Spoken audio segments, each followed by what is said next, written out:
Matius. Lalu Yesus berbicara pula dalam perumpamaan kepada mereka.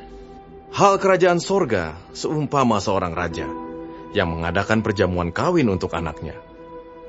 Ia menyuruh hamba-hambanya memanggil orang-orang yang telah diundang ke perjamuan kawin itu, tetapi orang-orang itu tidak mau datang. Ia menyuruh pula hamba-hamba lain. Pesannya, katakanlah kepada orang-orang yang diundang itu, sesungguhnya hidangan telah kusediakan, lembu-lembu jantan dan ternak piaraanku telah disembelih, semuanya telah tersedia. Datanglah ke perjamuan kawin ini. Tetapi orang-orang yang diundang itu tidak mengindahkannya. Ada yang pergi ke ladangnya, ada yang pergi mengurus usahanya, dan yang lain menangkap hamba-hambanya itu, menyiksanya dan membunuhnya. Maka murkalah raja itu, lalu menyuruh pasukannya ke sana untuk membinasakan pembunuh-pembunuh itu dan membakar kota mereka.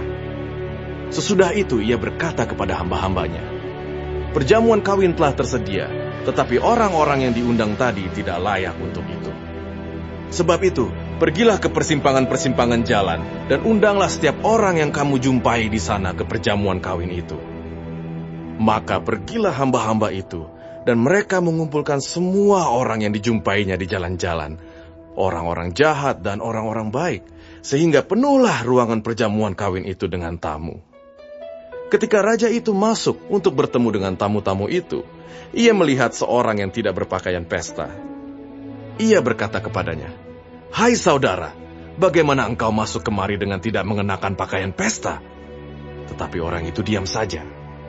Lalu kata raja itu kepada hamba-hambanya, "Ikatlah kaki dan tangannya, dan campakkanlah orang itu ke dalam kegelapan yang paling gelap. Di sanalah akan terdapat ratap dan kertak gigi.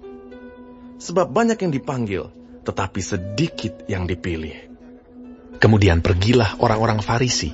Mereka berunding bagaimana mereka dapat menjerat Yesus dengan suatu pertanyaan. Mereka menyuruh murid-murid mereka bersama-sama orang-orang Herodian bertanya kepadanya, "Guru, kami tahu engkau adalah seorang yang jujur, dan dengan jujur mengajar jalan Allah. Dan engkau tidak takut kepada siapapun juga, sebab engkau tidak mencari muka. Katakanlah kepada kami pendapatmu. Apakah diperbolehkan membayar pajak kepada Kaisar, atau tidak?" Tetapi Yesus mengetahui kejahatan hati mereka itu, lalu berkata, "Mengapa kamu mencobai aku, hai orang-orang munafik? Tunjukkanlah kepadaku mata uang untuk pajak itu." Mereka membawa suatu dinar kepadanya. Maka ia bertanya kepada mereka, "Gambar dan tulisan siapakah ini?" Jawab mereka, "Gambar dan tulisan Kaisar." Lalu kata Yesus kepada mereka, "Berikanlah kepada Kaisar apa yang wajib kamu berikan kepada Kaisar, dan kepada Allah apa yang wajib kamu berikan kepada Allah." Mendengar itu, heranlah mereka, dan meninggalkan Yesus, lalu pergi. Pada hari itu, datanglah kepada Yesus beberapa orang Saduki yang berpendapat bahwa tidak ada kebangkitan.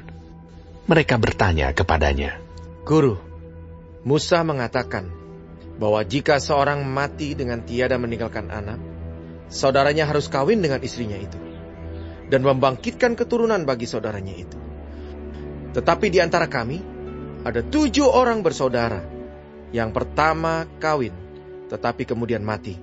Dan karena ia tidak mempunyai keturunan, ia meninggalkan istrinya itu bagi saudaranya.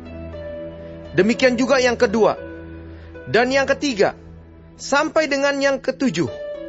Dan akhirnya, sesudah mereka semua, perempuan itu pun mati. Siapakah di antara ke-7 orang itu yang menjadi suami perempuan itu pada hari kebangkitan? Sebab mereka semua telah beristikan dia." Yesus menjawab mereka, "Kamu sesat, sebab kamu tidak mengerti kitab suci maupun kuasa Allah.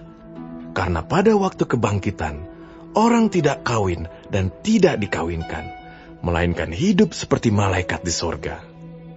Tetapi, tentang kebangkitan orang-orang mati, tidakkah kamu baca apa yang difirmankan Allah ketika ia bersabda, 'Akulah Allah Abraham, Allah Ishak, dan Allah Yakub'? Ia bukanlah Allah orang mati, melainkan Allah orang hidup."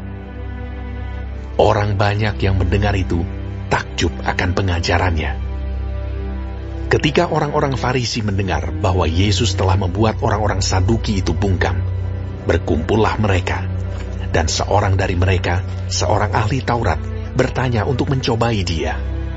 Guru, hukum manakah yang terutama dalam hukum Taurat? Jawab Yesus kepadanya, Kasihilah Tuhan Allahmu dengan segenap hatimu, dan dengan segenap jiwamu, dan dengan segenap akal budimu.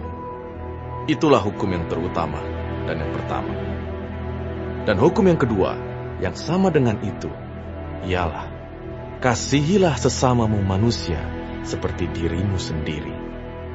Pada kedua hukum inilah tergantung seluruh hukum Taurat dan kitab para nabi. Ketika orang-orang Farisi sedang berkumpul, Yesus bertanya kepada mereka, katanya, Apakah pendapatmu tentang Mesias? Anak siapakah dia? Kata mereka kepadanya, Anak Daud. katanya kepada mereka, Jika demikian, bagaimanakah Daud oleh pimpinan roh dapat menyebut dia tuannya? Ketika ia berkata, Tuhan telah berfirman kepada Tuanku, duduklah di sebelah kananku, sampai musuh-musuhmu kutaruh di bawah kakimu. Jadi, jika Daud menyebut dia tuannya, bagaimana mungkin ia anaknya pula? tidak ada seorang pun yang dapat menjawabnya. Dan sejak hari itu, tidak ada seorang pun juga yang berani menanyakan sesuatu kepadanya.